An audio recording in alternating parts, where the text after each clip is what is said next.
अस्सलाम वालेकुम नाज़रीन, मेहरान टीवी न्यूज़ में भलेकार आऊं आहियां पीडिया गोल सबका पहिरीं नज़र हेडलाइंस ते। पाकिस्तान में गैर कानूनी तौर रहंदड़ अफगान शहरियुनि जी स्क्रीनिंग रिहायशी कार्डन जी सुञाणप दस्तावेज़नि जी छंड छाण जारी। मुख़्तलिफ़ शहरनि में गैर कानूनी तौर रहंदड़ 61 अफगान शहरी गिरफ़्तार। कार्रवाइनि में पुलिस, लेडीज़ पुलिस ऐं एलिट फोर्स हिस्सो वरितो। बरतानवी ख़बरू इदारे दावा कई है त अमरीकी सदर डोनाल्ड ट्रंप ईरानी अॻवाननि खे सिधी रीत निशानो बणाईंदो। अमरीकी फ़ौजी ईरानी हुकूमत जो तख़्तो ऊंधो करण जी ख़्वाहिश कंदा। रिपोर्ट में वधीक चयो वियो आहे त ट्रंप गुज़िरियल साल आयतुल्ला ख़ामनाई खे धमकी ॾेई चुको हो और उर्दुन में अमरीकी बेस ते दर्जन जंगी जहाज़ मौजूद आहिनि। अमरीका समूरनि मुल्कनि मथां 10% टैरिफ लागू करे छॾियो।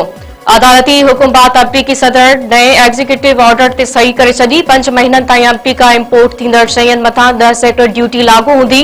वधिराई में चयो वियो आहे त नए टैरिफ पॉलिसी अमरीका मैक्सिको मुआहदे ते लागू न थींदी। अमरीकी सुप्रीम कोर्ट ट्रंप जे इज़ाफ़ी टैरिफ खे गैर कानूनी करार ॾिनो आहे। वापारी जे अगवा इल्जाम में हटायल पीर मोहम्मद शाह बीहर डीआईजी ट्रैफिक कराची मुक़रर 20 ग्रेड जे ऑफिसर पीर मोहम्मद शाह जी मुक़ररी जो नोटिफिकेशन जारी। डीआईजी हेडक्वार्टर मजर नवाज शेख खान डीआईजी ट्रैफिक जे इज़ाफ़ी चार्ज वापस वरिती वई। कराची जे वापारी जे अगवा जो इल्जाम लॻण बाद पीर मोहम्मद शाह खे हटायो वियो हो।